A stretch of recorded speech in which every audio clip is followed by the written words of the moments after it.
The first time I entered the Blackwood estate, I felt like I was walking into the jaws of something far bigger than myself. Thunder rolled across the sky as I stepped out of the taxi, my second-hand dress already soaked through from the short walk up the cobblestone driveway. The mansion loomed above me, all harsh angles and dark windows, a modern fortress disguised as a luxury home. Mrs. Petrovich, the head housekeeper, had made it clear during my interview that this was more than a job, it was a lifeline. "You need this more than we need you," she'd said, her eyes flicking over my worn shoes and desperate expression. "Remember that." And she was right. With rent 3 months overdue and the eviction notice already taped to my door, I couldn't afford to be picky.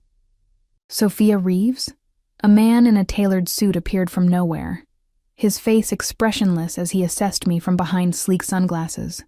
Despite the pouring rain, not a drop touched him beneath the massive black umbrella he held. "Follow me."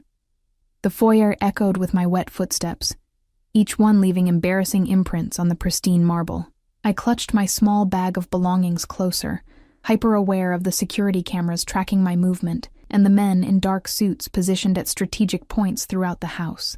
Mrs. Petrovich had warned me, this wasn't just any wealthy family. This was the home of Alexei Volkov, and his name alone had made the blood drain from my face during the interview. Everyone in the city knew of the Volkovs. Their legitimate businesses, real estate, nightclubs, restaurants, were just the shiny veneer covering something much darker. There were whispers of trafficking, extortion, and violence that trailed the family name like a shadow. But desperation makes cowards of us all. And I told myself I would just clean the floors, wash the linens, and keep my head down. I wouldn't see anything I shouldn't. I wouldn't hear anything I shouldn't. Mrs. Petrovich appeared at the top of the grand staircase, her silver hair pulled into a severe bun. "You're late," she said, though I was exactly on time, "and you're dripping all over the floor." "I'm sorry," I murmured, my voice smaller than I intended. "You'll be assigned to the East Wing," she continued as if I hadn't spoken. "Mr. Volkov's private quarters. You'll clean when he's not present. If he returns while you're working, you leave immediately. No eye contact, no speaking unless spoken to. Understood?" I nodded, though my stomach twisted at the thought of being in the same space as the infamous Alexei Volkov, even with him absent. "Your uniform is in your quarters. You start in 30 minutes. My quarters turned out to be a small but clean room in the staff wing, with a twin bed, dresser, and window overlooking the extensive gardens. The walls were a pristine white, the bedding crisp and new.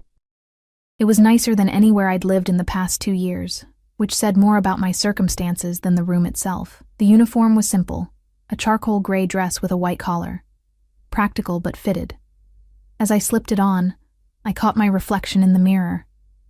Pale skin, dark circles under hazel eyes, chestnut hair pulled back into a practical bun. I looked exactly like what I was. Invisible. The perfect quality for a maid in a house where seeing too much could be dangerous. The East Wing was eerily quiet as Mrs. Petrovich showed me through it, pointing out the rooms I would be responsible for. "Mr. Volkov's office is strictly off-limits," she said, gesturing to a heavy oak door, "as is his bedroom when he's occupying it. The rest, the sitting room, bathroom, kitchen, and hallways, are your domain." "How will I know when he's here?" I asked. She gave me a look that suggested the question was absurdly naive. "You'll know. For 3 weeks, I became a ghost in that house. I learned the rhythms of the estate, which hours were safest to clean the East Wing, which staff members were kind, and which would report the slightest mistake to Mrs. Petrovich. I made beds that looked barely slept in, cleaned bathrooms with products that cost more than my weekly salary, and dusted shelves of books that appeared untouched. I never saw him. Sometimes there would be evidence of his presence, a coffee cup with the faint imprint of lips, a towel carelessly discarded on a bathroom floor, a jacket thrown over a chair that still carried the scent of expensive cologne, and something darker, like smoke or gunpowder. But Alexei Volkov himself remained a ghost, a name that caused the staff to straighten their spines and lower their voices whenever mentioned. Until that rainy Tuesday, exactly 24 days after I started. I was changing the sheets in one of the guest rooms of the East Wing, my mind drifting as my hands performed the familiar task. The thunder outside had been building all afternoon, and the old windows rattled with each boom. I was so distracted by the storm that I didn't notice the change in the air, the sudden stillness that fell over the house like a blanket.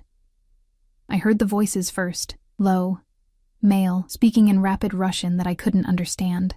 Then footsteps, multiple sets, moving with purpose through the hallway outside. I froze, sheet half-tucked, as realization washed over me. He was home, and I was exactly where I shouldn't be. Gathering the dirty linens in my arms, I moved quickly toward the door, intending to slip out and disappear down the service stairwell before I was noticed. I turned the handle as quietly as possible and peered out into the hallway, and there he was. Alexei Volkov stood less than 10 feet away, his back to me as he spoke to 3 men in suits. Even from behind, he commanded the space in a way that made the air feel thin, tall, broad-shouldered, with dark hair cut precisely at the nape of his neck. He wore a suit that probably cost more than my year's salary, the fabric moving like liquid shadow as he gestured with one hand. The other hand rested casually in his pocket. But there was nothing casual about the way the men around him stood, alert, deferential, as if ready to move at his slightest command. I tried to step back into the room to close the door before I was seen. But my elbow caught the edge of the doorframe, sending one of the folded towels in my arms tumbling to the floor with a soft thud. The conversation stopped. All 4 men turned, but I only saw one. Alexei Volkov's eyes locked on mine, and everything I'd heard about him suddenly seemed both completely true and woefully inadequate. He couldn't have been more than 35, with features that belonged on a Renaissance painting. High cheekbones, a straight nose, and lips that might have been sensual if they weren't pressed into a hard line. But it was his eyes that rooted me to the spot. Gray, like the storm outside, and just as merciless.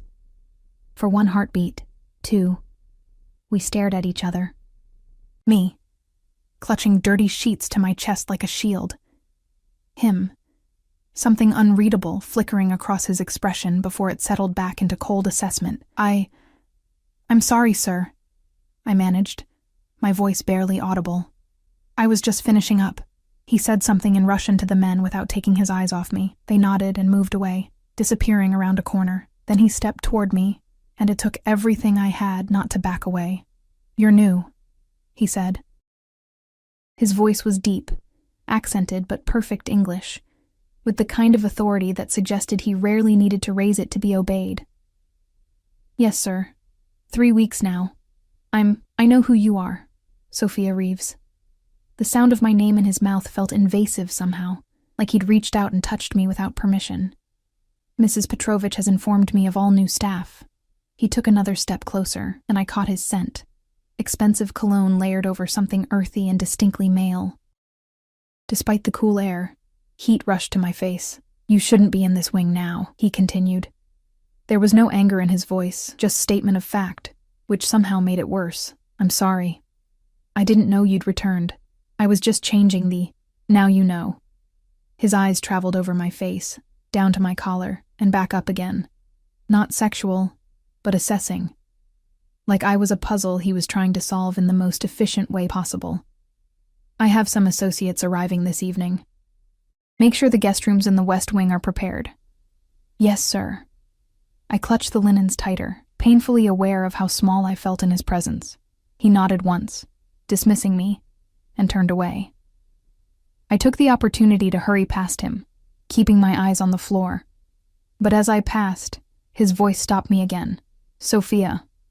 I turned, my heart hammering against my ribs. "The blue vase in the sitting room. Be careful when you dust it. It's Tang Dynasty. Worth more than you'll earn in your lifetime." I swallowed hard. "I'll be careful, sir." Something that might have been amusement flickered in his eyes, there and gone in an instant. "I'm sure you will." That night I couldn't sleep. The brief encounter replayed in my mind, each detail magnified by the darkness of my room. The way he'd looked at me, not with desire or even interest, but with the cool assessment of a man who measured everything in terms of use and value. It made me feel exposed in a way that had nothing to do with my body and everything to do with my soul.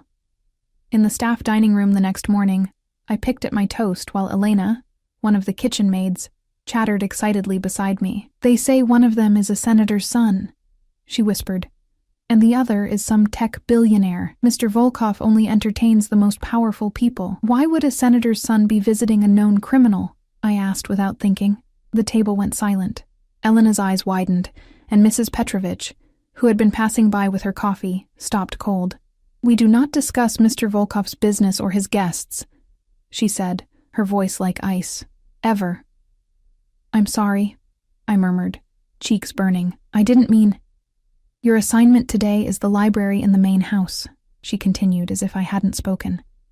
"All of those books need to be removed, dusted, and replaced exactly as they were. I expect it to take you all day." It was a punishment, and we all knew it. The library contained thousands of volumes, many of them ancient and delicate. Normally, it would be a task shared by at least 2 maids. I nodded, accepting my fate. The library, at least, was in the main house, far from the east wing and any chance of encountering Alexei Volkov again. I worked methodically through the morning, carefully removing each book, wiping it down, and returning it to its exact position. By noon my back ached and my fingers were coated in a fine layer of dust, but I'd only completed 2 shelves. I was balanced on a ladder, reaching for a particularly heavy tome near the top shelf, when the library door opened. Expecting Mrs. Petrovich checking on my progress, I didn't bother to look down. "I'm about a quarter of the way through," I called. "The oldest ones are taking extra time because of the fragile bindings." "Fascinating." The deep, accented voice sent a shock through my system. My hand jerked, knocking the heavy book from its place. It tumbled down, and I made a desperate grab for it, overbalancing in the process. The ladder teetered, and suddenly I was falling, a scream trapped in my throat. I never hit the ground. Strong arms caught me, the impact driving a grunt from my rescuer but holding firm. For a bewildering moment, I was cradled against a hard chest, the scent of that familiar cologne flooding my senses. Alexei Volkov set me on my feet, but didn't immediately step away. His hands remained on my waist, steadying me as I found my balance. This close, I could see the flecks of blue in his gray eyes, the slight shadow of stubble along his jaw. "Are you hurt?" he asked, his voice low. I shook my head, unable to form words with him so close. His gaze moved over my face, lingering on my parted lips before returning to my eyes. "You should be more careful, Sophia."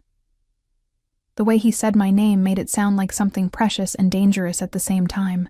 This house has survived for generations without incident. I'd hate for that record to be broken by a careless maid. The rebuke snapped me back to reality. I stepped away from his touch, smoothing down my uniform with trembling hands. "I'm sorry about the book, sir. It's not damaged." He glanced at the volume that had fallen to the carpet. Machiavelli's The Prince. Appropriate. I bent to retrieve it, grateful for the chance to break eye contact. When I straightened, he was watching me with that same unreadable expression. "You're new to this kind of work," he said. It wasn't a question. I hesitated, then nodded. "Yes, sir." "What did you do before?" The question surprised me. Wealthy employers rarely showed interest in their staff's backgrounds, beyond ensuring they weren't criminals or spies. "I was a nursing student," I admitted, "but I had to leave the program." "Why?" I looked away, uncomfortable with the direction of the conversation. "Financial reasons." He made a sound that might have been understanding or dismissal. "And now you dust my books." "Yes, sir." He took a step closer, and I had to force myself not to back away. "Tell me, Sophia, do you always follow orders so obediently?" Something in his tone made my skin prickle with awareness. There was a current beneath the words, a test being administered that I didn't understand. I chose my response carefully. "I try to do my job well, sir." His lips curved slightly, not quite a smile. A diplomatic answer. He reached past me to return the Machiavelli to its place on the shelf, his arm brushing mine in the process. The contact, brief as it was, sent a jolt through me. "Continue with your work," he said, stepping back. "But perhaps use the smaller ladder for the highest shelves.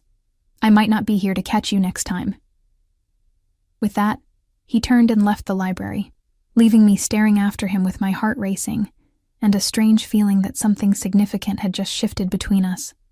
Something I didn't understand and wasn't sure I wanted to.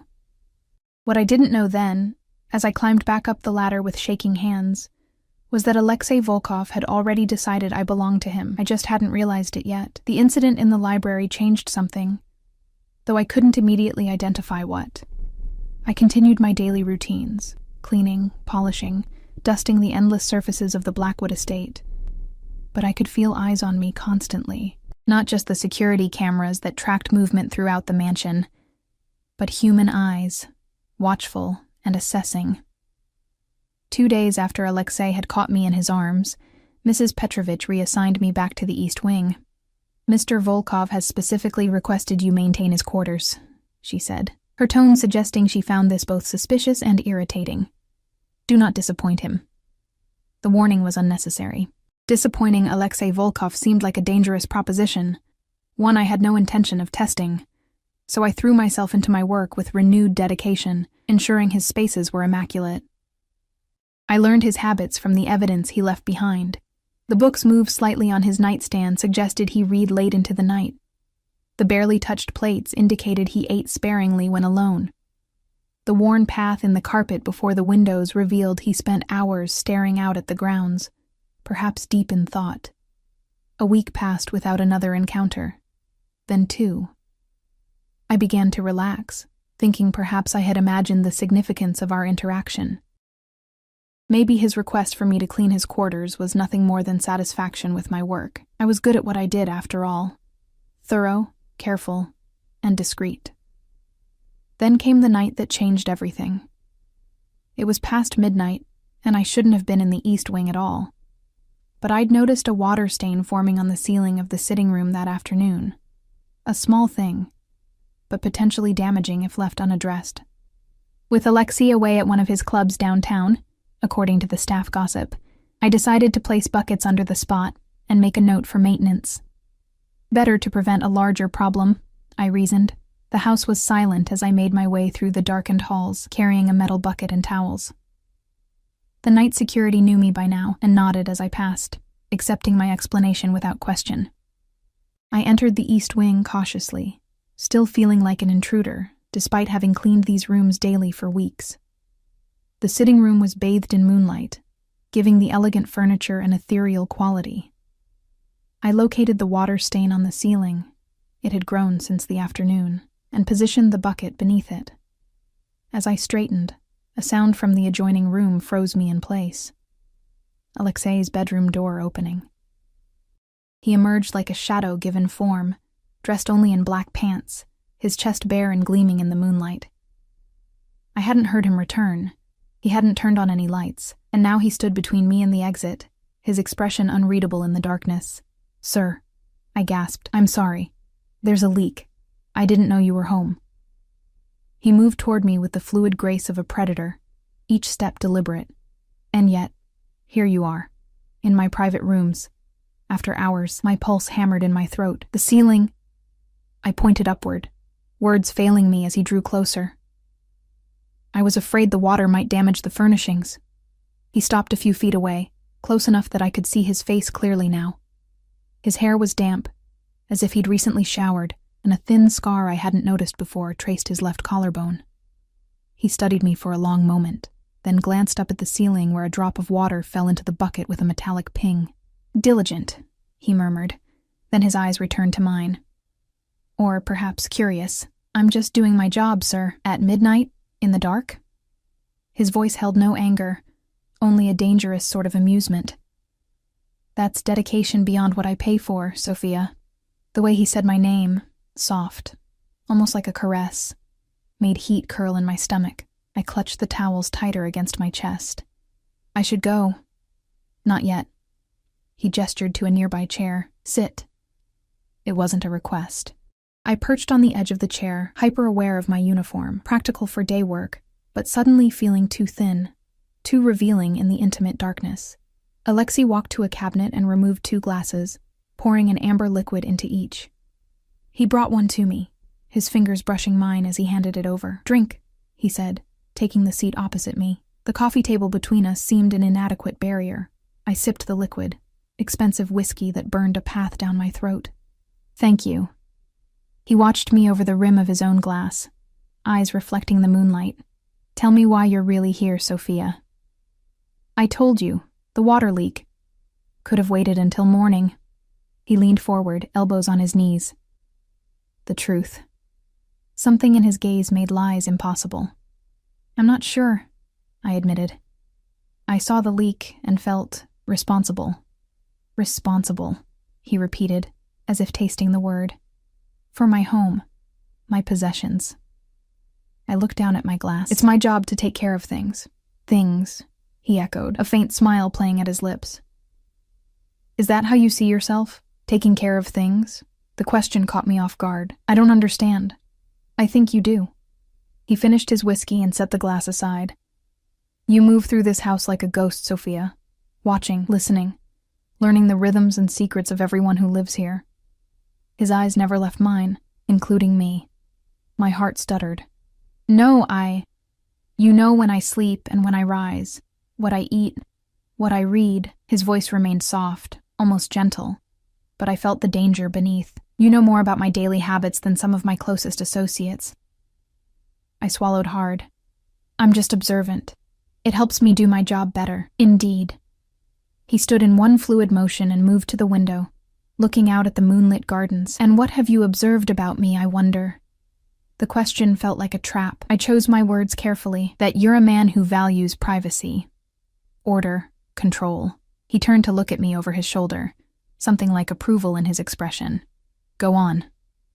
Emboldened by his reaction, and perhaps the whiskey, I continued. You read history and philosophy, but you prefer the classics to modern interpretations. You drink coffee black in the morning, but take tea with honey when you work late.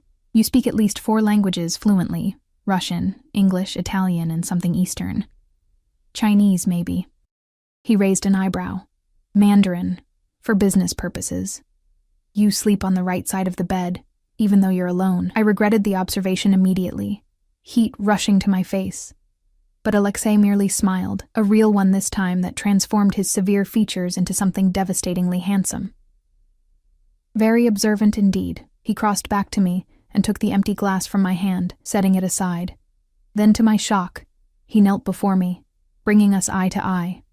Up close, I could see the faint lines at the corners of his eyes, the slight shadow of stubble along his jaw. He smelled of sandalwood and clean skin. And what else have you observed, Sophia? His voice had dropped to a near whisper. About how I look at you, perhaps?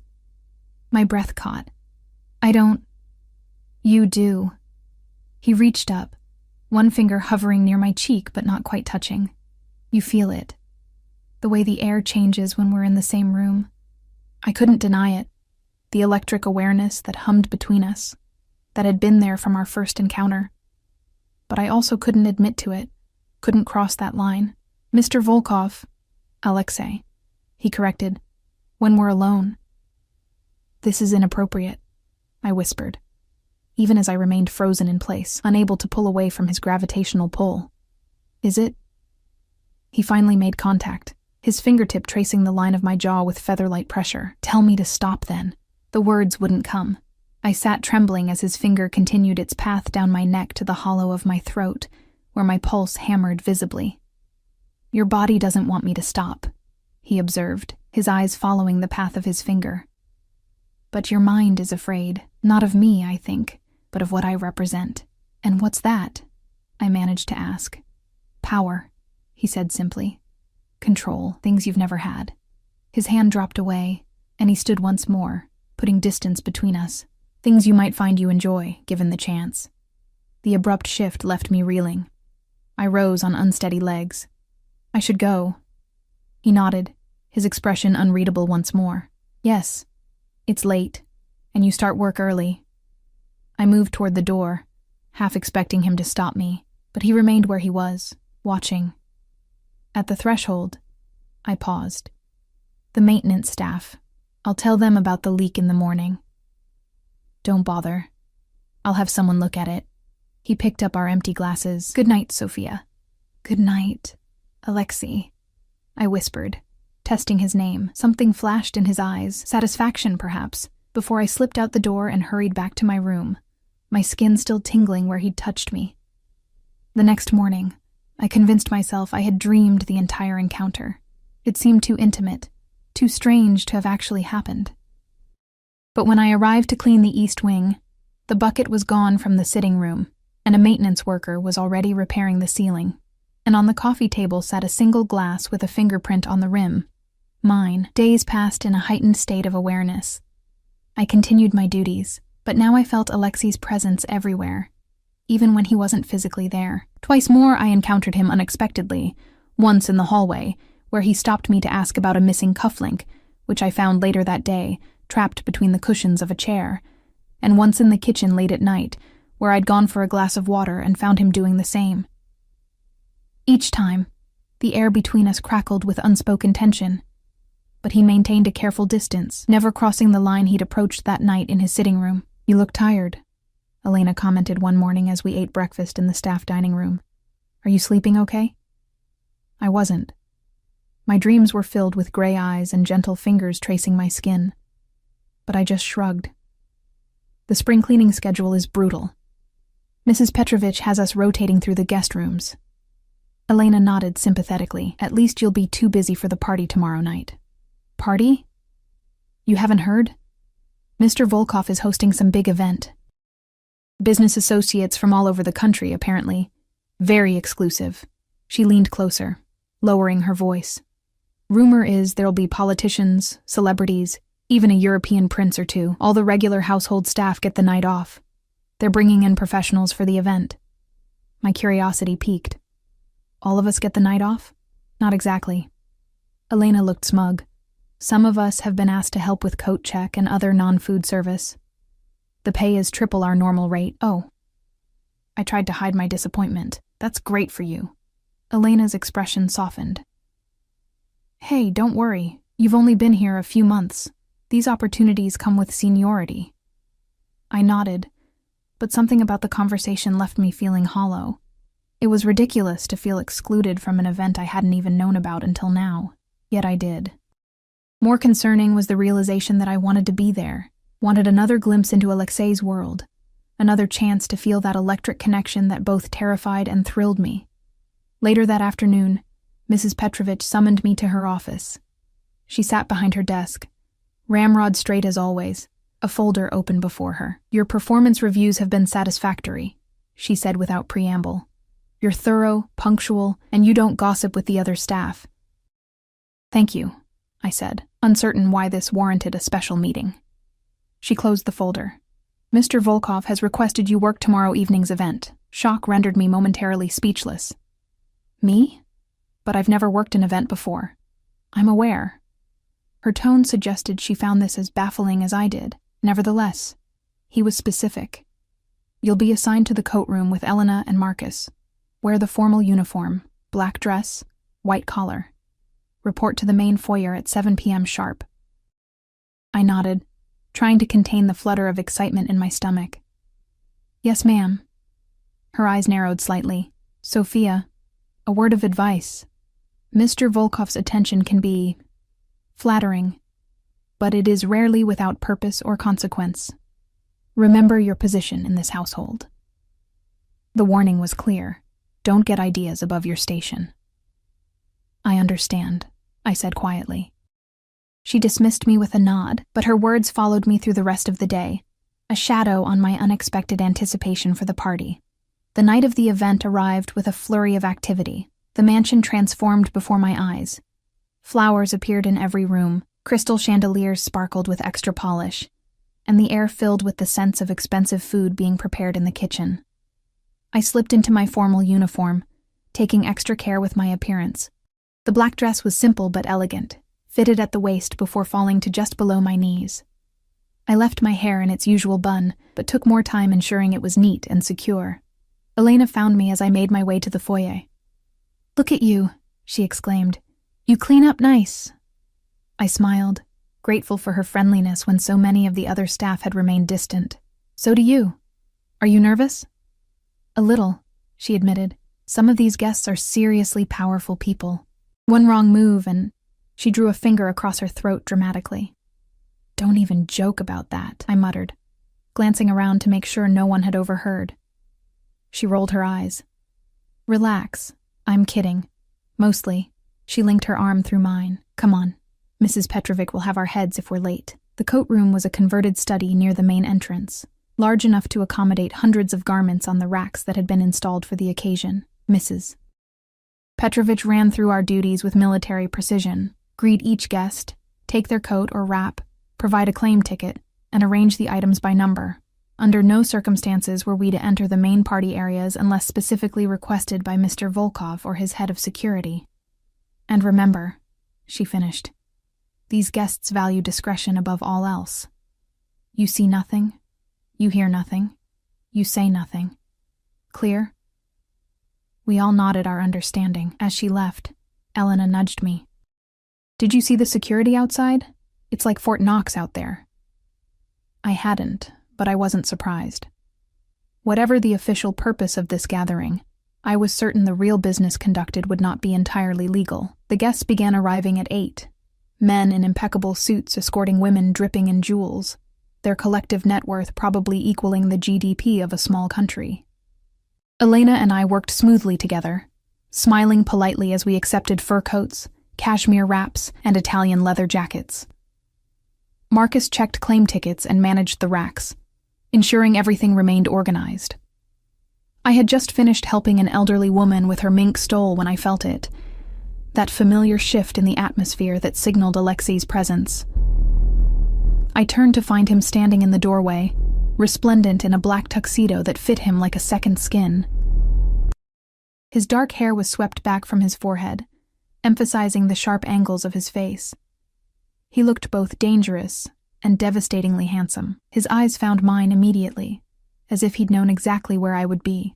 He nodded slightly, then turned to address Marcus. Everything running smoothly? Yes, sir, Marcus replied. No issues so far. Good. Alexei's gaze returned to me. Sophia, I need you to help me with something. Come with me. Elena's eyes widened, and I felt a blush creep up my neck as I followed Alexei out of the coat room. He led me through the bustling foyer, past servers carrying trays of champagne and hors d'oeuvres, and into a quiet hallway I knew led to his study. Is something wrong, sir? I asked, conscious of the curious glances following our progress. Alexei, he corrected quietly. And no, nothing's wrong. I just need your assistance for a moment. He opened the study door and gestured for me to enter. The room was warm and dimly lit, the walls lined with books and a fire crackling in the hearth. He closed the door behind us, and suddenly we were alone, the sounds of the party muffled to a distant hum. What do you need me to do? I asked, my voice steadier than I felt. Alexei moved to his desk and picked up a small velvet box. I need a woman's opinion, he said, opening it to reveal a stunning diamond bracelet. The stones caught the firelight, sending prisms of color dancing across the walls. Do you think this will impress Senator Harrison's wife? I understand it's her birthday next week. I stared at the bracelet, then at him, confusion washing over me. You brought me here to ask about jewelry? A smile played at the corners of his mouth. Is that so strange? You have a house full of elegant, sophisticated women who would be better qualified to judge, perhaps? He removed the bracelet from its box and held it out to me. Try it on. It wasn't a request.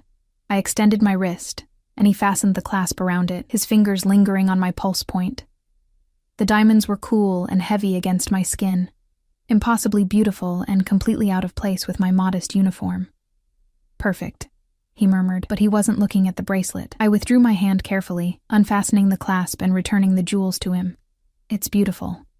Anyone would be impressed. He returned the bracelet to its box. Thank you for your opinion. But he made no move to return to the party, instead studying me with that intense gaze that seemed to see through every defense. Is there anything else you need, sir? Alexei? Yes, he said simply. I need you to understand something. My heart rate accelerated. What's that? He took a step closer. I don't bring staff to my private study for trivial matters. I don't request specific maids for my personal quarters, and I certainly don't notice the way a woman's uniform fits, or how she looks in moonlight. The implications of his words hung in the air between us, undeniable now. Why me? I whispered. He reached out, his finger tracing the line of my collar just as he had that night in his sitting room. Because you see me, he said softly. Not the money or the power or the reputation. You look at me and you see a man. Before I could respond, a sharp knock came at the door. Alexei stepped back, his expression instantly reverting to cool professionalism. Enter. One of his security men opened the door, his face grim. Sir, Leonov has arrived. With company. Alexei's jaw tightened. I'll be right there. He turned back to me. Return to the coat room. We'll continue this conversation another time. I nodded, moving toward the door, but he caught my wrist. Sophia. His voice was low, meant only for me. Stay away from Leonov. If he approaches you, find Marcus or Elena immediately. The warning sent a chill down my spine. Who is he? Someone I don't trust, Alexei replied, releasing my wrist. Go now. I hurried back through the hallways, my mind racing with questions. What had just happened? Was Alexei Volkov, feared Mafia boss and untouchable billionaire, actually interested in me? And who was this Leonov that warranted such a specific warning? As I rounded the corner to the coat room, I nearly collided with a tall man in an expensive suit. He steadied me with hands on my shoulders, his grip too tight to be merely helpful. Careful, little one, he said in heavily accented English. You might hurt yourself running through hallways. I looked up into a face that might have been handsome, if not for the coldness in the pale blue eyes. Something about him raised every alarm bell in my body. I'm sorry, sir, I murmured, trying to step away, but his hands remained on my shoulders. Such a pretty little maid, he continued, his gaze traveling down my body in a way that made me feel naked. Are all of Volkov's staff so attractive? With sudden clarity, I knew exactly who this was. Leonov. And I had just walked right into his path. Excuse me, sir, I said, trying to keep my voice steady as I attempted to step around Leonov. I need to get back to my station. His grip tightened, one hand sliding from my shoulder to my upper arm. What's your hurry? He asked, his accent thickening. Perhaps you could help me find the coat room. It's just around the corner, I replied, gesturing with my free hand. I'm sure one of the security staff would be happy to escort you. Leonov smiled, but the expression never reached his eyes. They remained cold, assessing, like a predator sizing up potential prey. But I already have you, he said, his fingers digging into my flesh through the thin fabric of my uniform, and I think Alexei has been keeping his prettiest treasures hidden away. The way he said Alexei's name dripped with mockery and something darker. Hatred, perhaps. I remembered Alexei's warning and felt fear curl in my stomach. This man was dangerous in a way that went beyond the usual threat of the powerful. There was something unhinged in his gaze, something that suggested he didn't play by the same rules as the others. Mr. Leonov, a deep voice interrupted from behind me. I believe you're expected in the main ballroom. I nearly sagged with relief as one of Alexei's security men, Dmitri I thought his name was, appeared beside us, his face impassive, but his stance unmistakably protective as he positioned himself partially between Leonov and me. Leonov's grip loosened, but he didn't release me entirely. Ah, Dmitri, still Volkov's faithful dog, I see. His eyes flicked to me, then back to the security man. I was just getting acquainted with this charming member of the staff. Miss Reeves is needed elsewhere, Dmitri said flatly. If you'll follow me, Mr. Volkov is waiting to greet you personally. Something dangerous flashed in Leonov's eyes, but he finally released my arm, stepping back with exaggerated courtesy. Of course, we mustn't keep the great Alexei Volkov waiting. He looked at me once more, his gaze lingering uncomfortably. I'll see you later, Miss Reeves. The fact that he knew my name sent a chill through me. I hadn't introduced myself. He had clearly asked about me, or had been told about me. Neither possibility was comforting. Dmitri remained expressionless, but as Leonov turned to walk away, he placed himself firmly between us. Return to the coat room, he murmured to me. Stay there until the event concludes. I nodded, rubbing my arm where Leonov's fingers had dug in. There would be bruises tomorrow, I was certain. Thank you, I whispered. Dmitri gave a slight nod before following Leonov toward the ballroom. I hurried back to the coat room, where Elena pounced on me immediately. "What happened?" she demanded in a hushed voice. "Why did Mr. Volkov ask for you specifically? And why do you look like you've seen a ghost?"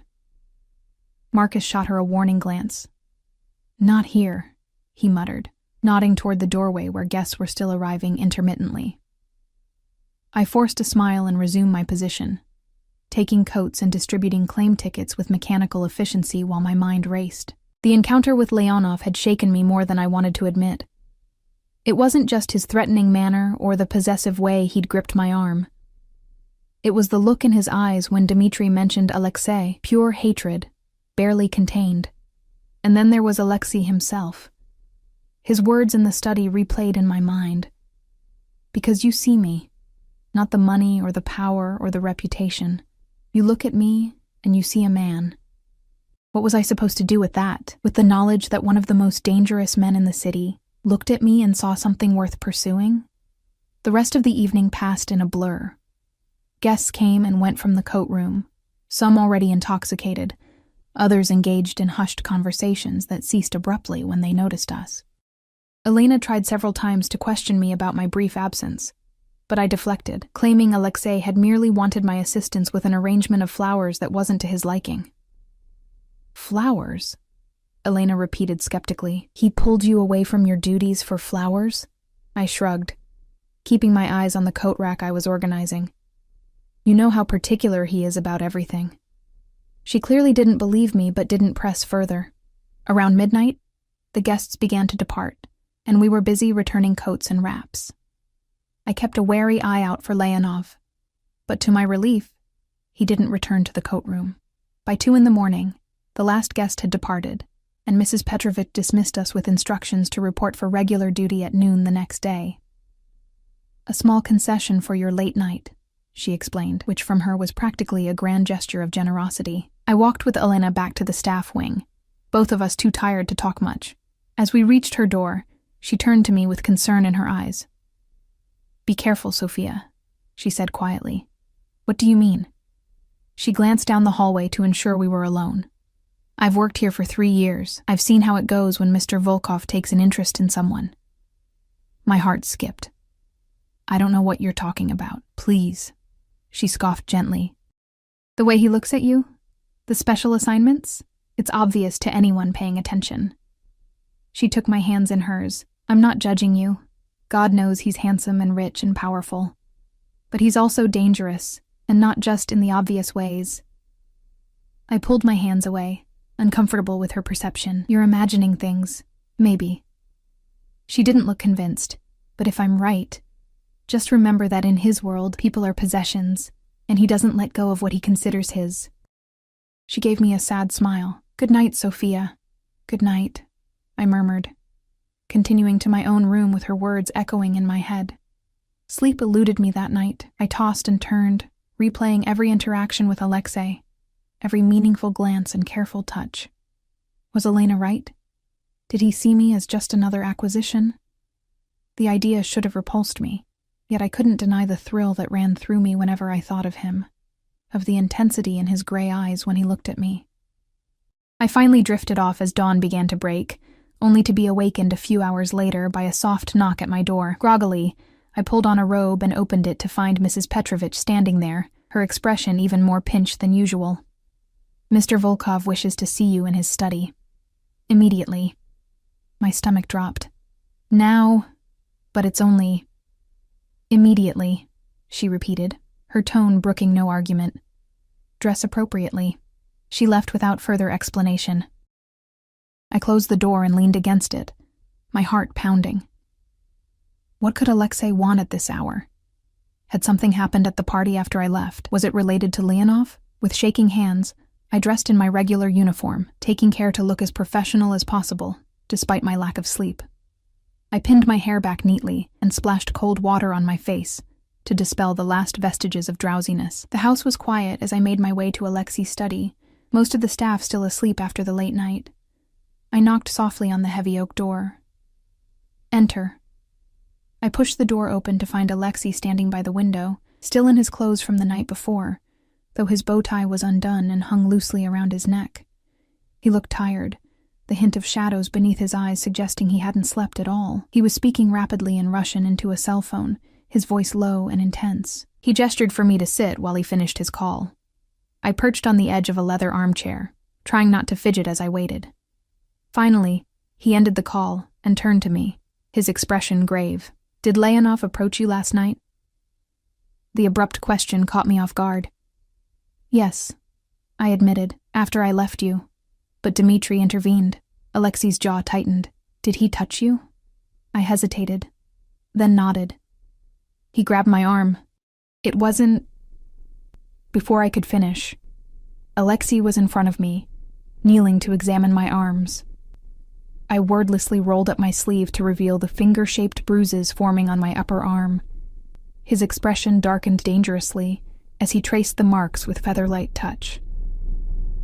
"I should kill him for this alone," he murmured, almost to himself. A chill ran through me at the casual way he spoke of murder. "It's just a bruise," I said quickly. "It'll fade." His eyes met mine, and the coldness in them made me shrink back slightly. "That's not the point, Sophia." He marked what is mine. Elena's warning flashed in my mind. In his world, people are possessions. "I'm not yours," I said, the words barely a whisper. Alexei's expression softened slightly, his hand moving from my arm to cup my cheek. "Aren't you?" he asked quietly. "Haven't you been since the moment our eyes met in that hallway?" I couldn't deny the pull between us, the invisible thread that had been drawing us together since our first encounter, but I also couldn't ignore the danger inherent in what he was suggesting. "This can't happen," I said, my voice stronger now. "Whatever this is, it's impossible." "Why?" His thumb stroked my cheekbone, sending shivers down my spine. "Because of who I am, or because of who you believe yourself to be?" "Both," I admitted. And I'm just a maid?" He smiled slightly. "Do you think I care about that? About arbitrary distinctions of class or status?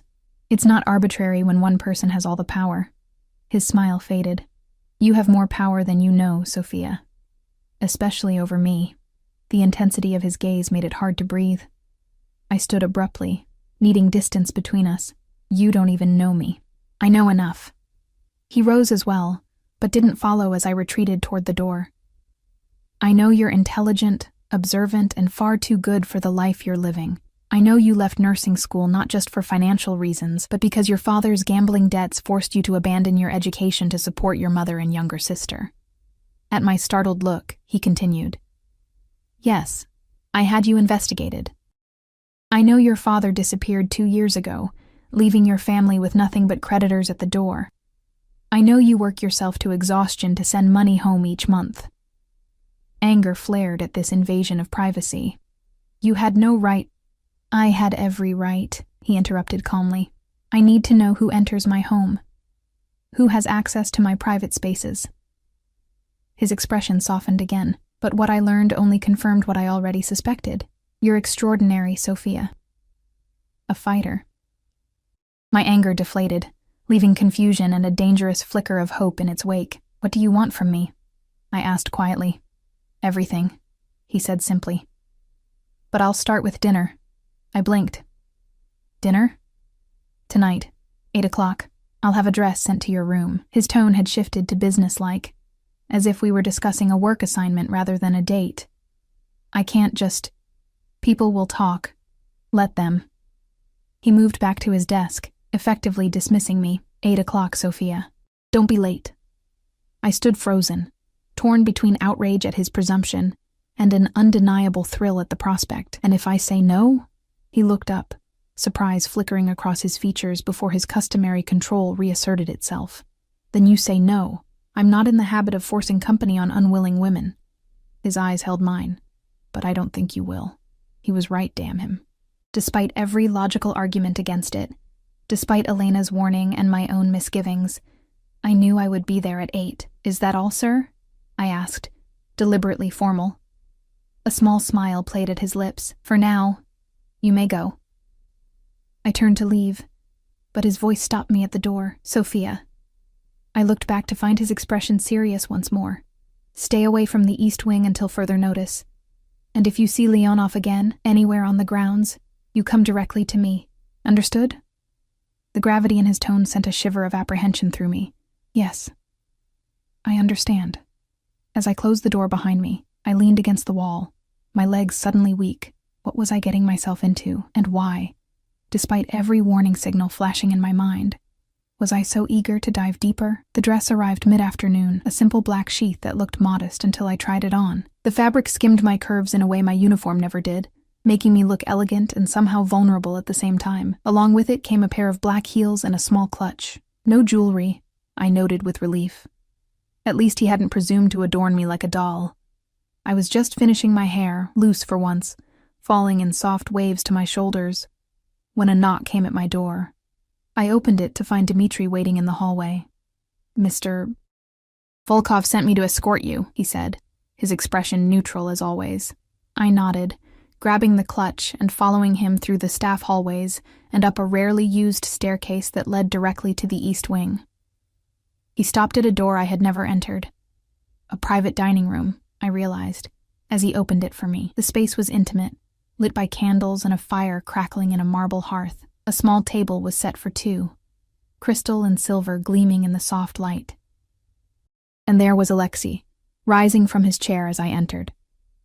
He wore a black suit, impeccably tailored, with no tie. The top buttons of his crisp white shirt were undone, revealing the hollow of his throat. He looked devastatingly handsome, and completely at ease, unlike me. "Thank you, Dmitri," he said, his eyes never leaving mine.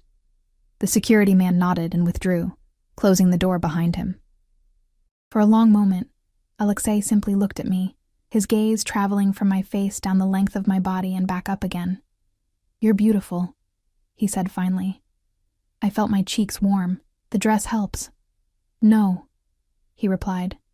"The dress is merely a frame. You're the masterpiece." He moved to pull out my chair. "Please sit."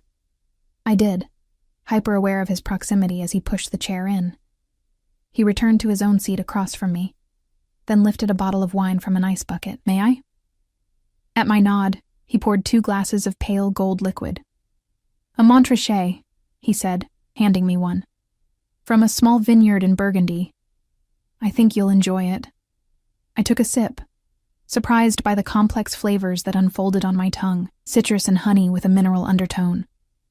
"It's wonderful," I admitted. He smiled, pleased. "The first time I tasted this wine I was 22. In Paris with my father on business." A shadow crossed his face at the mention of his father.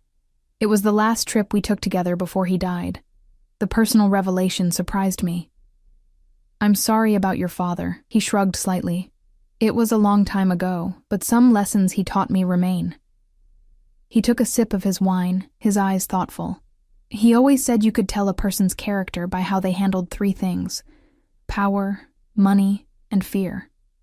"And how am I doing with those?" I asked, curious despite myself. "Power. You resist it, even as you're drawn to it. Money. You respect its necessity but don't worship it." His gaze intensified. "Fear. You face it, even when it would be easier to run." Before I could respond, the door opened and servers entered with the first course, a delicate soup that smelled of truffles and herbs. They worked silently, efficiently, avoiding eye contact with either of us. I realized with a start that they were not the regular kitchen staff but professionals brought in specifically for this dinner. To avoid gossip, I assumed. Once we were alone again, Alexei continued as if there had been no interruption. "Tell me about nursing school. Why did you choose that path?" The question was so normal, so conventional for a dinner date, that it momentarily threw me. "My mother was a nurse," I explained. "I saw how she could calm people with just her presence, how she could ease suffering with knowledge and compassion." I traced the rim of my soup spoon, remembering I wanted to be able to do that too. "You will," Alexei said with unexpected gentleness. "When this is over, you'll return to your studies." I looked up, confused. "When what is over?" "Your time here." He gestured vaguely. "As my maid." "And what will I be instead?" I asked, unable to keep a hint of challenge from my voice. "Your mistress?" Instead of being offended, he laughed. A genuine sound that transformed his severe features. Is that what you think this is? An elaborate seduction to install you as my kept woman? Put that way. It did sound absurd. I felt my cheeks flush. I don't know what this is. His amusement faded, replaced by that intense focus that made me feel like the only person in his universe. This is me getting to know the woman who has occupied my thoughts for weeks. The woman who moves through my home like a guardian spirit, who sees everything but judges nothing. He reached across the table to take my hand. The woman I want in my life, not just my bed. My heart stuttered. You barely know me. I know what matters. His thumb stroked my palm. The rest, we'll learn together. The remainder of the dinner passed in a haze of exquisite food, candlelight, and conversation that flowed more easily than I would have believed possible. Alexei asked about my family, my childhood in a small town outside the city. My dreams before life had intervened. I found myself telling him things I'd never shared with anyone, about the night my father disappeared, about the crushing responsibility that fell on my shoulders at 22, about the guilt I carried for not being able to give my sister the life she deserved. In turn, he spoke of his own path, the son of a Russian immigrant who had built a business empire through means both legal and illegal, the weight of expectation that had rested on him since childhood, the isolation that came with his position. He didn't directly mention his criminal activities, but he didn't pretend to be something he wasn't either. You could have chosen a different path, I said as dessert was served, a delicate chocolate creation that melted on the tongue. You're clearly intelligent enough to succeed in any field. Could I? He considered this, swirling the last of his wine. Perhaps. But this world, my father's world, it's in my blood.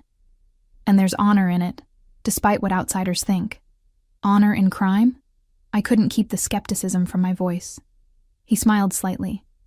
In loyalty, in protecting those who depend on you, in keeping your word. His expression grew serious, the legal and illegal blur when you look closely enough, Sophia. Politicians take bribes and call them campaign contributions. Corporations exploit loopholes to avoid taxes while their workers struggle. At least in my world, the rules are clear. Break your word, betray your family, there are consequences. I could see his point, even if I didn't fully agree. And Leonov? Did he break the rules? Alexei's expression hardened.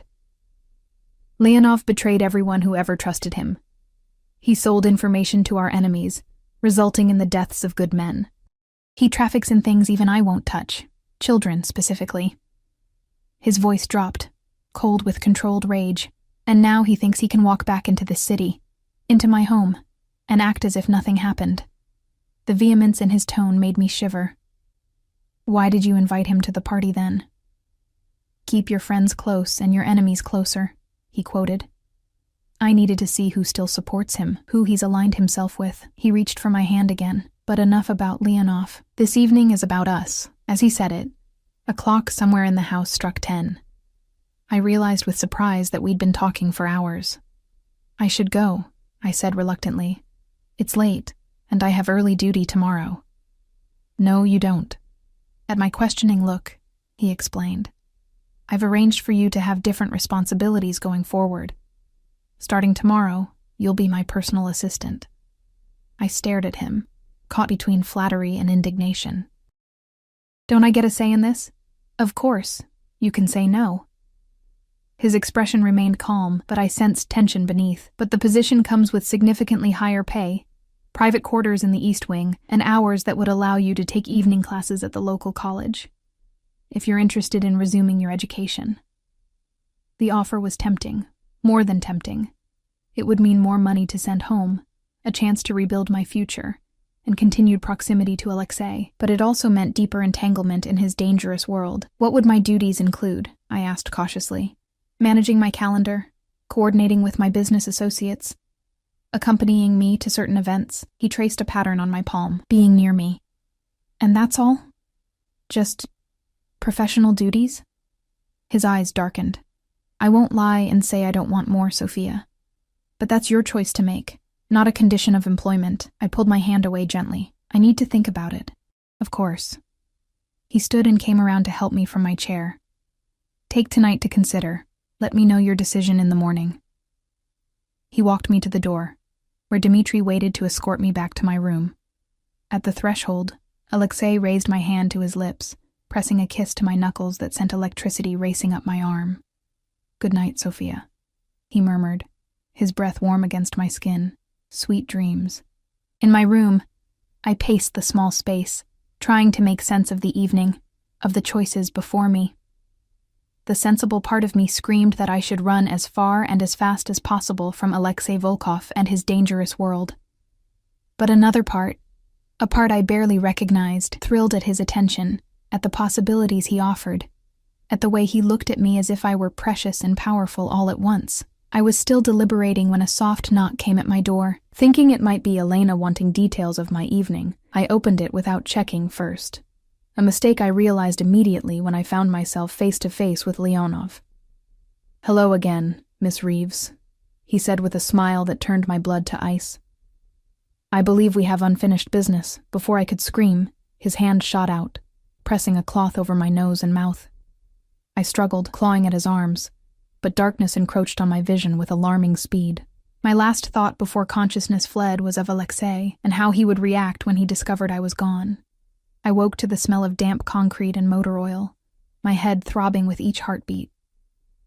Cold seeped into my bones from the hard floor beneath me, and my wrists burned where rope cut into the skin. For several disorienting moments, I kept my eyes closed, trying to piece together what had happened. Leonov. My room. A cloth over my face, and now... Where?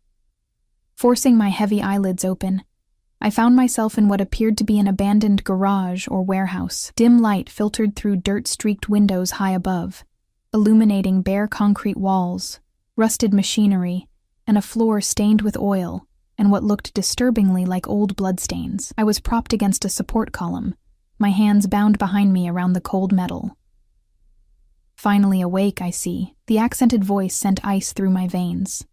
Leonov stepped out of the shadows, no longer in his elegant party attire, but dressed casually in dark pants and a leather jacket. He looked more dangerous this way, more authentic somehow. The civilized veneer had been stripped away, revealing the predator beneath. "Why?" My voice came out as a rasp, my throat painfully dry. "What do you want with me?" He crouched before me, just out of kicking range as if he'd done this many times before. "Nothing personal, I assure you," he said, his pale eyes assessing me coldly. "You're simply a means to an end, a way to draw out your beloved Alexei." Confusion mingled with my fear. I'm nobody to him, just a maid. Leonov's laugh was sharp and humorless. "Is that what you tell yourself? Perhaps that was true once, but I saw how he looked at you during the party, how he positioned his men to keep watch over you." His head tilted, studying me like a curious specimen. "And then my sources tell me he arranged a private dinner for you. Quite the promotion from changing his sheets to warming them." Anger flared through me at his insinuation, momentarily overshadowing my fear. "You know nothing about my relationship with Alexei." "Alexei, is it?" His smile widened. "Not Mr. Volkov or Sir? How intimate you two have become." He reached out to touch my face, and I jerked away, banging my head against the column behind me. "What I know is that Volkov has finally revealed a weakness. You, and I intend to exploit it. He won't come for me," I insisted, though a part of me desperately hoped otherwise. "I'm not important enough. We shall see." Leonov stood and pulled out a cell phone. "Let's find out how much you're worth to him, shall we?" He snapped a photo of me, bound, disheveled, a trickle of blood running from where I'd struck my head against the column. The flash momentarily blinded me, spots dancing in my vision as he turned away to make a call. He spoke rapidly in Russian, his tone casual, as if discussing dinner plans rather than a kidnapping. I caught Alexei's name several times, but nothing else I could understand. After a brief conversation, he ended the call and turned back to me with a satisfied expression. "Now we wait," he said, pulling up a metal folding chair and sitting across from me. "Though not for long, I think. Your Alexei sounded quite concerned." Terror gripped me at the thought of Alexei walking into this obvious trap. "Whatever is between you and Alexei, it has nothing to do with me. Let me go and deal with him directly." "And miss this opportunity? I think not." Leonov pulled a knife from his pocket and began cleaning under his fingernails with the tip, the casual menace of the gesture making my stomach clench. You see, Volkov has taken many things from me over the years. My business, my reputation, my place in the city. It seems only fair that I take something precious from him in return. The way he said precious made my skin crawl. He'll kill you for this, I said quietly. Leonov's eyes flicked to mine, something savage flashing in their pale depths. He can try. Many have. As you can see, I'm still here. Not for long, came a voice from the shadows, a voice I recognized instantly. Alexei stepped into the dim light, a gun held casually at his side. He looked like he'd dressed in haste. Black pants and a simple dark sweater, his hair slightly disheveled, but it was his eyes that made me shiver, cold and deadly as the barrel of the gun in his hand.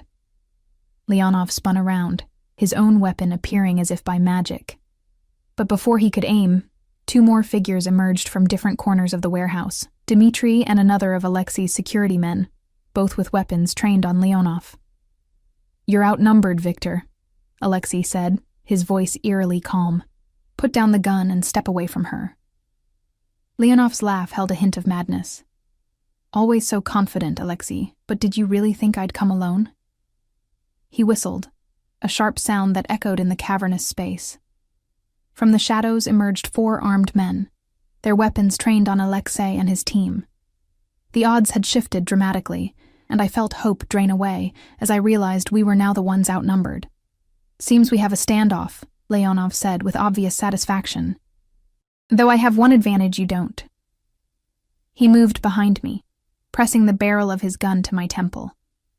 The cold metal against my skin made me gasp.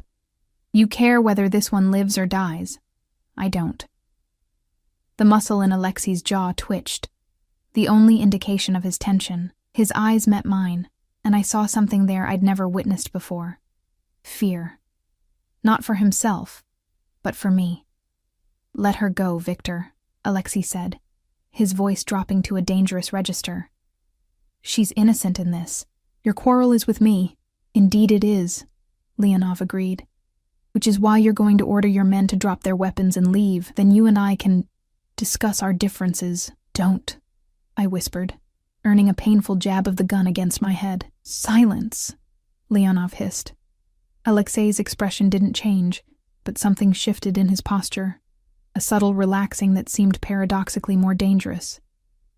"You know I can't do that, Victor, but I can offer you something better, a trade." Leonov's interest was clearly piqued. "What could you possibly offer that would be worth more than watching you suffer as I kill your woman?" "The account numbers," Alexei said simply. "All of them, including the ones in Zurich and Cayman." The gun at my temple wavered slightly. "You're bluffing. You'd never give up that much." "For her?" Alexei's eyes found mine again, something soft and fierce in them simultaneously. "I would." The naked emotion in his voice stunned me. This was more than attraction or possession. This was something deeper, something that defied the short time we'd known each other.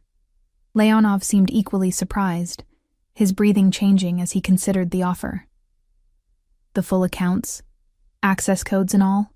Everything," Alexei confirmed. "In exchange for Sophia's freedom and safety. Guaranteed by your word, which, despite everything, I know you still value." A tense silence followed, broken only by the distant drip of water somewhere in the warehouse. I hardly dared breathe, afraid any movement might break the fragile negotiation. "How do I know this isn't a trick?" Leonov finally asked. "That you won't simply kill me once she's safe?" "You don't," Alexei admitted. "Just as I don't know you won't shoot her anyway. But we've known each other a long time, Victor. Whatever else has passed between us, we've never broken a direct promise to each other." Leonov was silent for another long moment. Then slowly, he lowered the gun from my temple. "A direct exchange. The woman for the account information. Everyone else stays where they are." Alexei nodded once, then turned to Dmitri. "Stand down. No one moves until Miss Reeves is safely out of the building." Dmitri looked like he wanted to protest, but kept his silence, lowering his weapon slightly without taking his eyes off Leonov's men. "Untie her," Alexei commanded. Leonov hesitated, then holstered his gun and crouched behind me. I felt the cold blade of a knife against my wrists, then the blessed relief as the ropes fell away. Blood rushed painfully back into my fingers as Leonov hauled me to my feet. "Walk to him," he ordered, giving me a slight push. Slowly. My legs trembled as I took my first step, then another. The distance between Alexei and me seemed impossibly vast, though it couldn't have been more than 20 feet. I focused on his face, on the intensity of his gaze that never left mine. Step by step, I moved toward him, expecting at any moment to feel a bullet in my back. When I was halfway across, Alexei spoke again.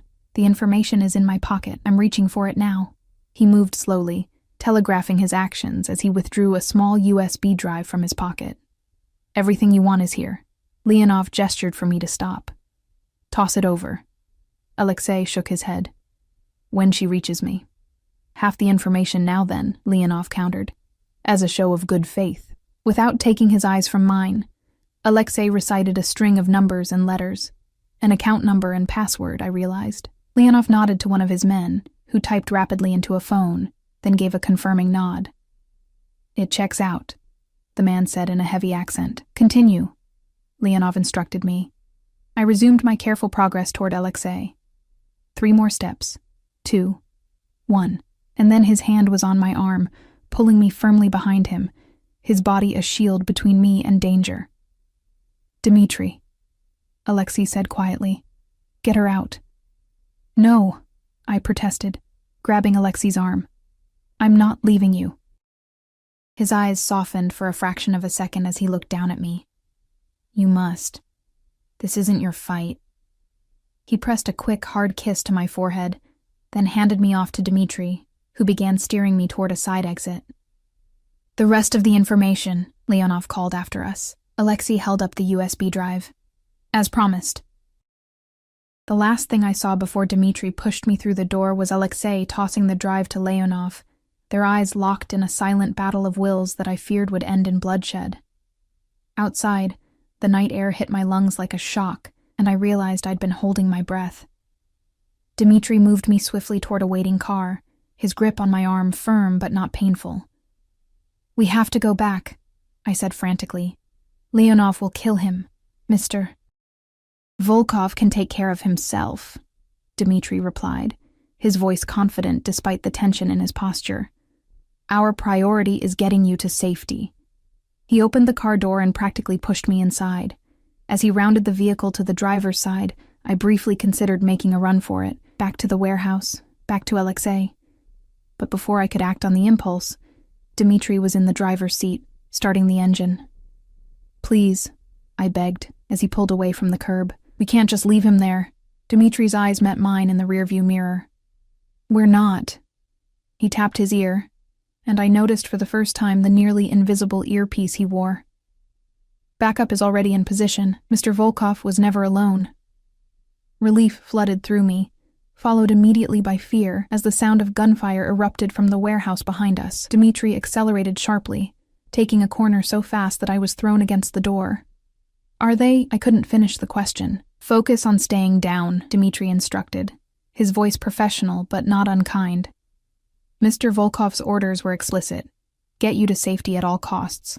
I slid down in the seat as instructed, my body finally registering the pain from my ordeal.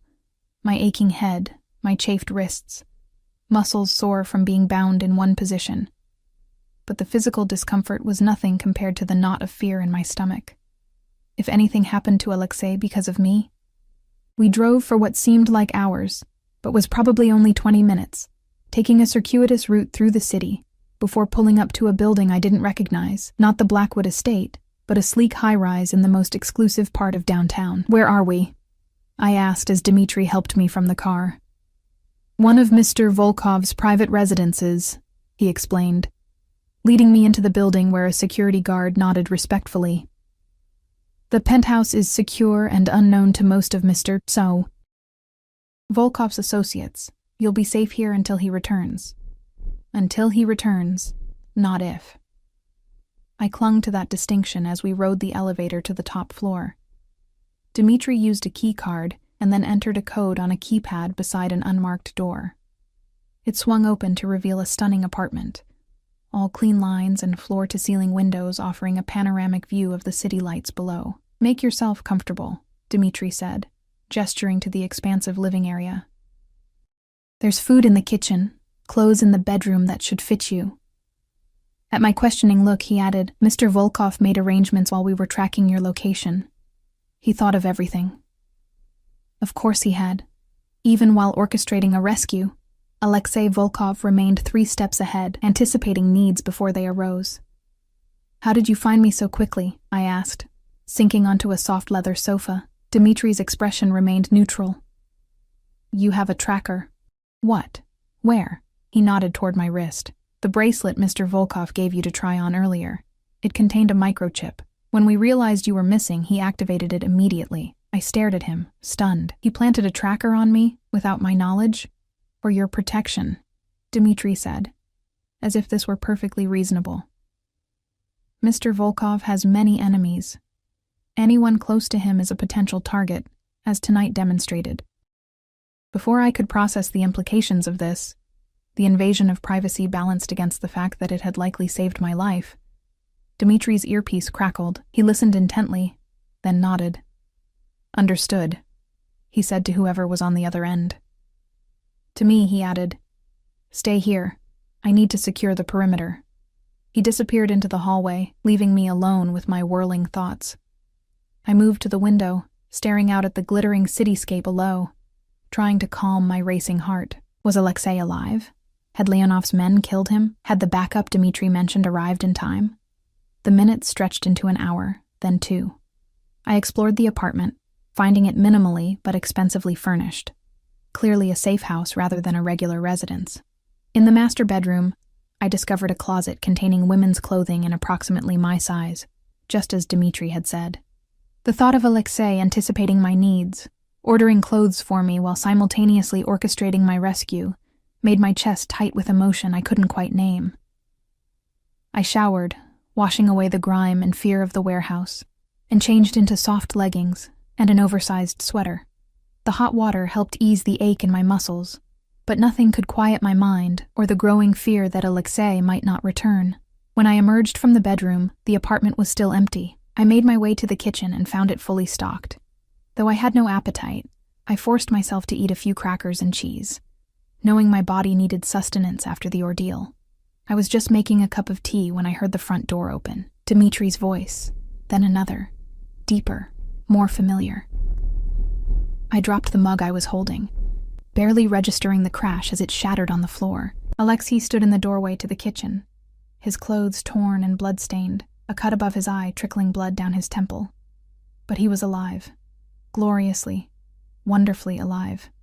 "You're hurt," I whispered, unable to move. He shook his head slightly. "Not mine," he said, and I realized he meant the blood on his clothes. The cut on his forehead seemed to be his only injury. Leonov wasn't as fortunate. A chill ran through me. "Is he dead?" "No." Alexei's expression hardened. "But he won't trouble you again." Yet. The cold certainty in his voice should have frightened me. Instead, it made me feel strangely safe, protected in a way I'd never experienced before. I stepped toward him, careful to avoid the broken ceramic scattered across the floor. "I thought you might not come back." His expression softened, the hardness melting away as his eyes met mine. "I will always come back to you, Sophia." The simple declaration broke something loose inside me. I crossed the remaining distance between us and threw myself into his arms. He caught me, his embrace tight enough to steal my breath, his face buried in my hair. "I was so afraid," I murmured against his chest, feeling the strong, steady beat of his heart beneath my cheek. When he took me, I thought, "Shh." His hand stroked my hair, gentle despite the strength I knew it possessed. "It's over. You're safe now." I pulled back slightly to look up at him. "Because of the tracker you put on me without my permission." A flicker of guilt crossed his features. "I should have told you, but I needed to know I could find you if—" I pressed a finger to his lips, silencing him. "It saved my life. I'm not angry." I hesitated, then added, "But in the future, I'd prefer you tell me these things." His eyes warmed at the implication of a future together. I promise. We stood there for a long moment, simply holding each other, the reality of what we'd survived slowly sinking in. Then Alexei stepped back slightly, his hands moving to cup my face.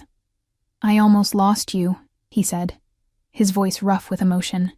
"When I saw you in that warehouse, with his gun to your head." He stopped, unable to continue. "But you found me," I reminded him. "You saved me." His thumb stroked my cheekbone. "At what cost, though? The accounts I gave Leonov, they give him access to significant power and resources. He's dangerous now in a new way." I frowned, confused. "Then why did you give them to him?" "Because there was no choice." Alexei's gaze was intense, burning with an emotion I was afraid to name. "I would burn every empire I've built to the ground if it meant keeping you safe."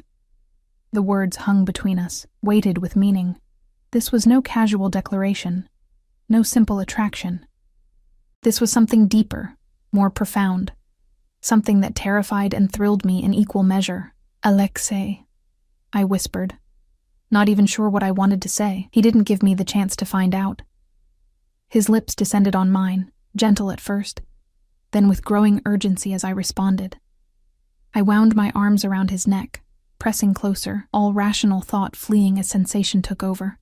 He tasted of danger and desire, of promises I wasn't sure either of us could keep, but in that moment, I didn't care. I was alive. He was alive. The rest could wait. When we finally broke apart, both breathless, Alexei rested his forehead against mine. "Stay with me," he murmured. "Not as my maid or my assistant, but as my partner, my equal." The offer stunned me. Equal? "Alexei, our worlds are so different. They don't have to be." His hands moved to my waist. "I can protect you from the darker aspects of my business. You could finish your education, pursue your nursing career if that's still what you want. We could build something together, something legitimate." The sincerity in his voice made my heart ache. "You would change your life for me? A woman you've known for mere months? I would." No hesitation, no doubt, just absolute certainty. "You make me want to be better, Sophia. To build rather than destroy. To create a legacy that's more than power and fear." I searched his face, looking for any sign of deception or manipulation, but all I saw was raw honesty, vulnerability I suspected few had ever witnessed from Alexei Volkov. "I need time," I said finally. "Tonight has been overwhelming." Disappointment flickered in his eyes, but he nodded, releasing his hold on my waist. "Of course. I shouldn't have pressed you after everything you've been through." I caught his hand before he could withdraw completely. "I'm not saying no. I'm just asking for space to think clearly, to be sure that what I'm feeling is real and not just a reaction to trauma and rescue." Understanding dawned in his expression.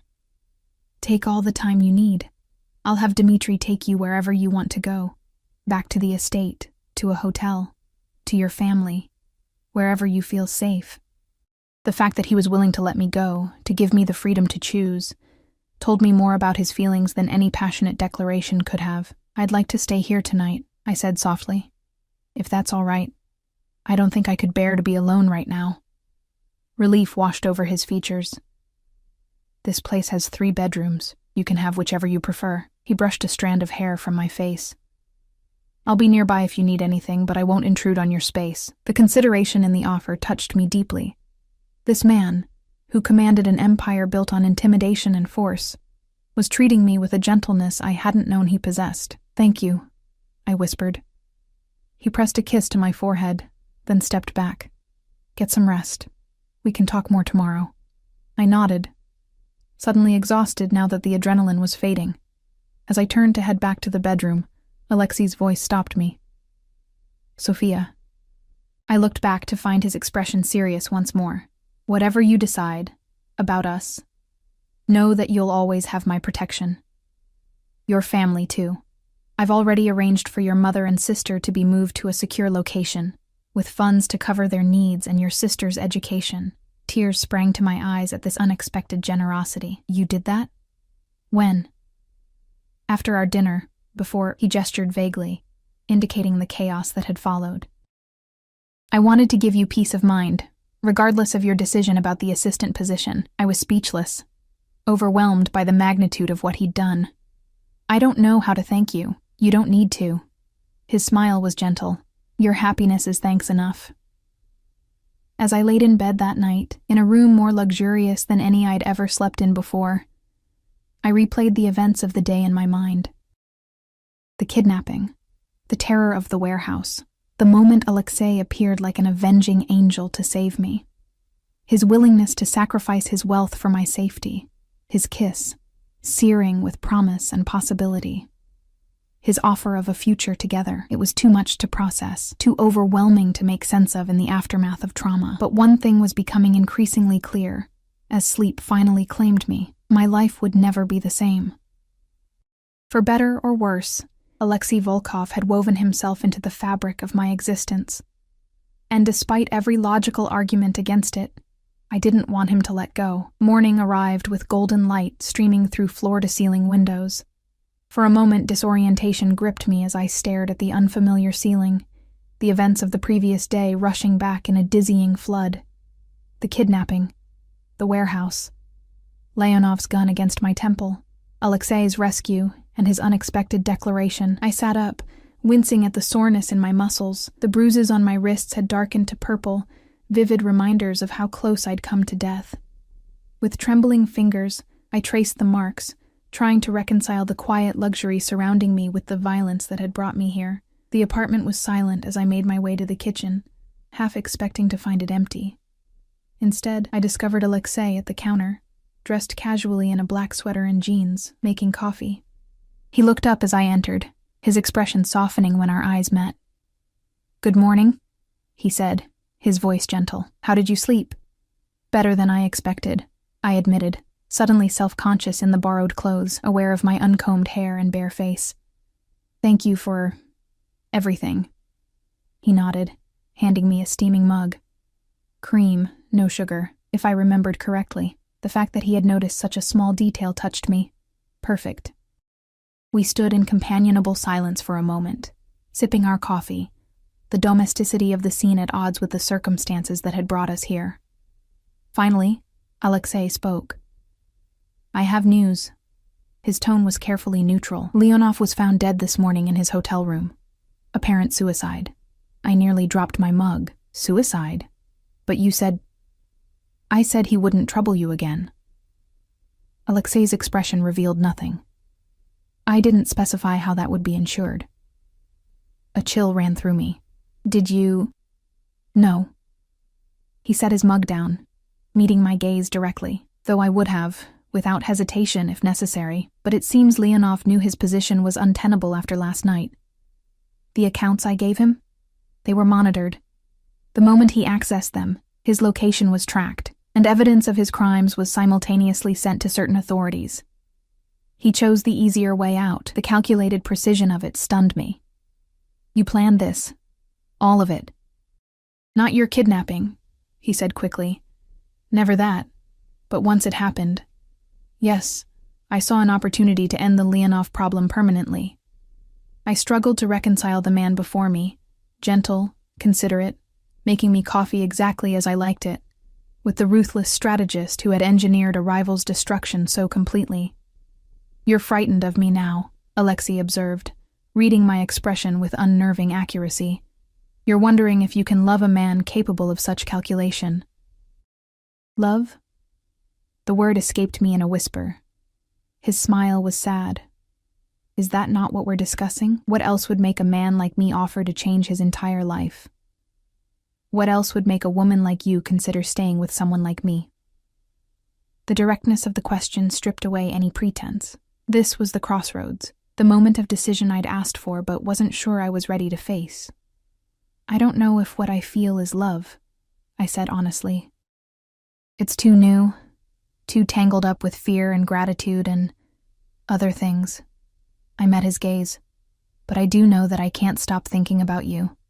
That when I thought I might never see you again, it felt like the world was ending. That your touch makes me feel more alive than I've ever felt before." Alexei moved closer, not touching me yet, but near enough that I could feel the heat of his body. "And does it frighten you? What you feel?" "Yes," I admitted, But not in the way you think. I'm not afraid of you, Alexei. I'm afraid of myself, of how completely I could lose myself in you, of what I might become to stay in your world. Understanding dawned in his eyes. You think I want to pull you into darkness? Don't you? He shook his head. I want to follow you into light. The simple declaration stole my breath. Before I could respond, he continued, his voice low and intense. I meant what I said last night, Sophia. I want to build something legitimate, something lasting. I've been working toward that goal for years, moving investments into legal businesses, distancing myself from the more unsavory aspects of my father's empire.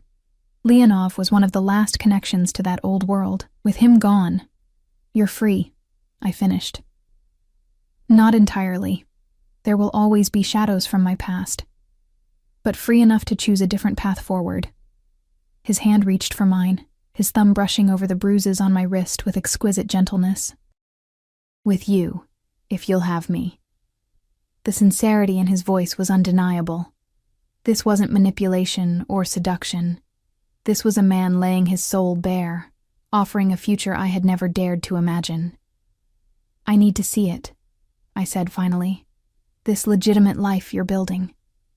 I need to know it's real before I can commit to anything. Relief flickered across his features.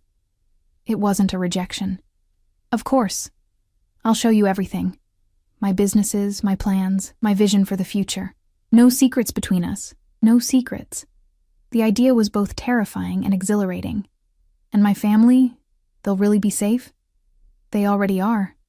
He squeezed my hand gently. I've purchased a house for them in a secure community outside the city. Your sister's tuition at the private academy is paid through graduation, and your mother has a position waiting for her at a prestigious hospital if she wants it. Tears stung my eyes. The burden I'd carried for so long, the desperate struggle to provide for my family after my father's desertion, lifted in an instant. Why would you do that for them? For me? Alexei's expression softened. Because they're part of you, and because I understand the weight of family obligation better than most. He hesitated, then added, My father's legacy was complicated, but he taught me one thing I've never forgotten. Protect what's yours with everything you have. Am I yours then? I asked, the question both challenge and surrender. His eyes darkened.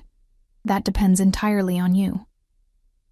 The moment stretched between us, heavy with possibility. Then, making my decision, I closed the distance between us, rising on my toes to press my lips to his. He responded immediately, his arms encircling me, drawing me against him as if he'd been starving for my touch. This kiss was different from our first, not desperate with relief, but deliberate, a choice made with clear eyes and full understanding of what it meant. When we finally parted, both breathless, I saw something I'd never witnessed in Alexei's eyes before: hope. Is that a yes? He asked, his voice rough. It's a beginning, I replied, my hand still resting on his chest, feeling his heart thunder beneath my palms. I want to try, to see if we can build something real between us. His smile transformed his face, erasing years of hardness and calculation. That's all I ask. Over the next 6 months, Alexei kept every promise he'd made that morning. He showed me his legitimate businesses, restaurants, real estate developments, tech investments, all thriving and above board. He introduced me to his most trusted associates, men and women who ran the legal side of his empire with efficiency and integrity. And most surprisingly, he began the process of disentangling himself from the criminal enterprises that had made his family infamous. It wasn't a perfect transformation. There were heated arguments when I discovered connections he'd failed to sever, dangerous moments when enemies from his past resurfaced. But through it all, Alexei remained steadfast in his commitment to change, not just for me, but for himself, for the future he wanted to build. I returned to nursing school, finishing the degree I'd abandoned years before. Alexei insisted on paying my tuition despite my protests, arguing that my education was an investment in our shared future. I want you to have your own path, he told me, your own strength independent of mine. Our relationship evolved gradually, each of us learning to trust the other in deeper ways. I moved from the Blackwood estate to my own apartment, a gesture of independence Alexei respected, though he stayed with me more nights than not. We established boundaries and rules. No discussions of his remaining illegal operations in my presence, no involvement of my family in his business world, complete honesty about the dangers we might face. My mother was skeptical at first when I introduced Alexei as my partner.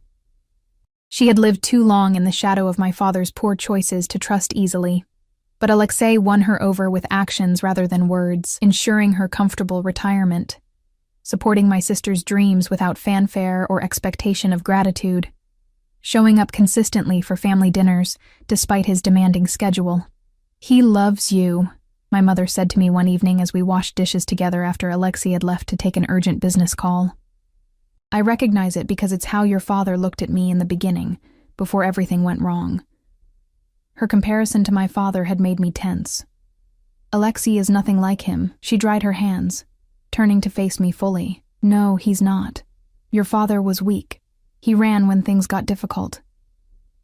Her eyes were knowing. "Alexei Volkov may be many things, Sophia, but weak is not one of them. He would burn the world to keep you safe." Her words echoed what I already knew in my heart. Alexei's love was fierce, protective, all-consuming.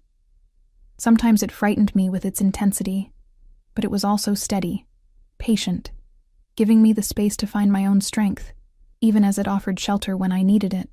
On the anniversary of the night Leonov had kidnapped me, Alexei took me to dinner at a small, exclusive restaurant overlooking the river.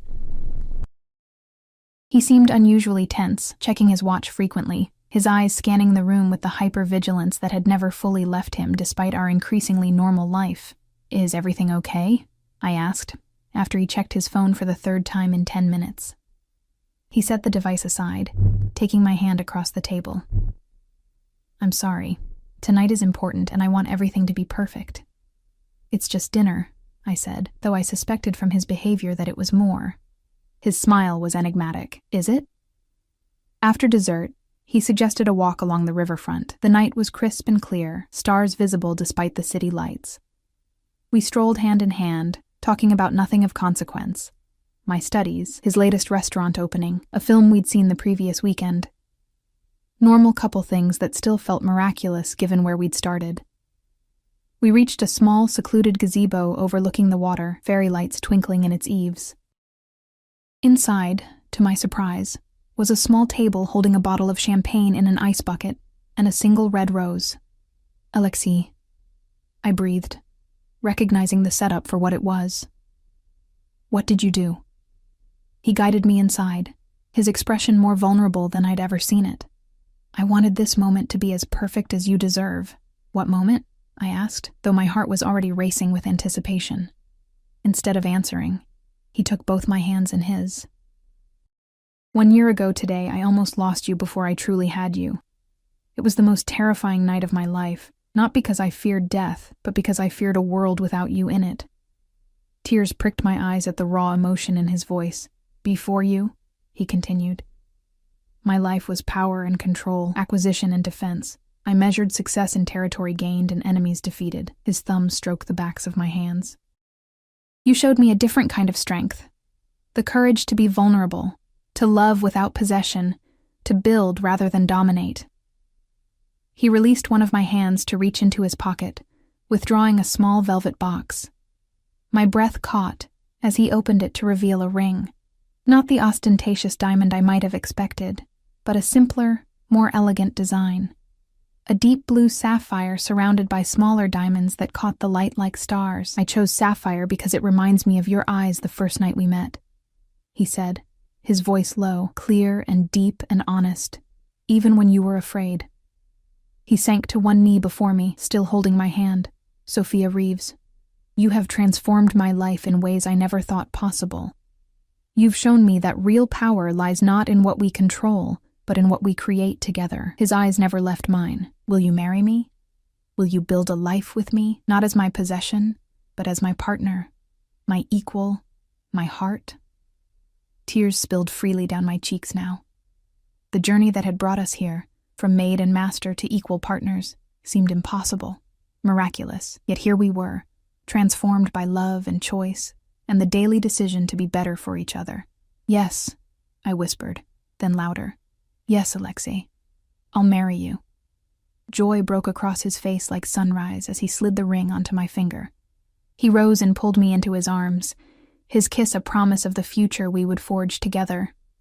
Later that night, as we lay tangled in the sheets of what was now our shared apartment, Alexei traced lazy patterns on my bare shoulder. There's something else I need to tell you, he said, his voice serious enough to make me prop myself up on my elbow to see his face. What is it? I asked, suddenly concerned. I've decided to sell the Blackwood estate, he said. Too many shadows there. Too much of my father's legacy. I want us to start fresh, in a home that's truly ours, not haunted by the past. Relief flooded me. I'd like that. I've found a place, he continued. A house by the coast, modern but warm. Room for a family if that's what we want someday. His eyes searched mine. Would you like to see it tomorrow? A family. The word hung between us, filled with possibility. We'd discussed children only in theoretical terms before, both of us cautious about bringing innocence into a world that still held dangers from Alexei's past. You really believe we can have that? I asked softly. A normal life? Children, Sunday barbecues, and school plays? He smiled, brushing a strand of hair from my face. Not normal, perhaps. There will always be security considerations, precautions others don't have to take. But yes, I believe we can have a family, a home filled with love rather than fear. His expression grew serious. The last of my father's operations will be dismantled next month. After that, everything I own, everything I am, will stand in the light. The weight of this declaration, the final severance from his criminal past, struck me forcefully. Are you sure that's what you want? You've lived in that world your entire life. It's not what I want, he corrected gently.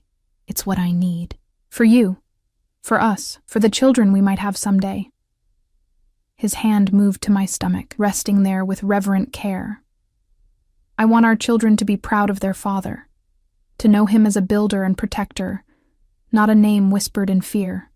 Tears welled in my eyes at the vision he painted, a future I hadn't dared to imagine when I first entered the Blackwood estate as a desperate maid, seeking any employment I could find. I love you, I whispered, the words still new enough to feel precious on my tongue.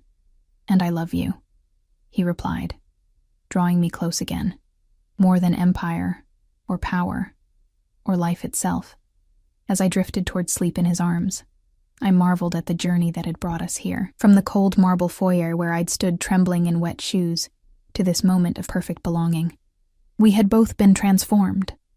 Me from a woman merely surviving to one thriving in her own power. Him from a man who commanded through fear to one who led through love. It hadn't been an easy path. There had been dangers and doubts, moments when the gulf between our worlds seemed too vast to bridge. But love, real love, had proven stronger than the shadows of the past. And in each other's arms, we had found not just passion or protection, but something far more rare and precious. The promise of redemption, the chance to become more together than we could ever be apart. 1 year later, I stood on the deck of our coastal home, watching the sunset paint the sky in shades of gold and crimson. My nursing degree hung framed in my home office, where I split my time between hospital shifts and managing the charitable foundation Alexei and I had established to help families affected by domestic violence and financial hardship. The sound of the door sliding open behind me drew my attention. Alexei stepped out onto the deck, his expression softening as it always did when he looked at me. In his arms, he cradled our 3-month-old daughter, Natalia, named for his mother. She wouldn't settle, he explained, coming to stand beside me. I think she wanted to see the sunset. I smiled, taking in the sight of this powerful man so gentle with our tiny daughter. His business empire continued to thrive. Restaurants, tech investments, real estate, all legitimate now. A legacy he could proudly pass to our child someday if she wanted it. Like father, like daughter, I teased, leaning against his side. Neither of you can bear to miss a beautiful view. He pressed a kiss to my temple, his free arm wrapping around my waist. The most beautiful view is right here, he murmured. As the last rays of sunlight gilded the three of us in gold, I thought about the strange, winding path that had led us here. From a maid and a mafia boss to a family bound by love and choice rather than fear or possession. It wasn't a fairy tale. There were still occasional threats from Alexei's past that required vigilance, still moments when the darkness of his former life cast shadows across our present. But we faced them together, as equals, as partners, as the family we had built from the most unlikely of beginnings. "What are you thinking about?" Alexei asked. Noticing my contemplative mood, I smiled up at him, at the man who had once terrified me and now anchored my world, about how sometimes the most beautiful things grow from the darkest places, about how love transforms us when we let it. His eyes, once cold and calculating, now warm with devotion, met mine. About how a maid and a monster found redemption in each other. "You were never a monster," I corrected softly, reaching up to touch his cheek, just a man who'd forgotten how to be anything else until love reminded you. He turned his face to kiss my palm, the gesture tender in its simplicity. "And you were never just a maid. You were always a queen without a crown.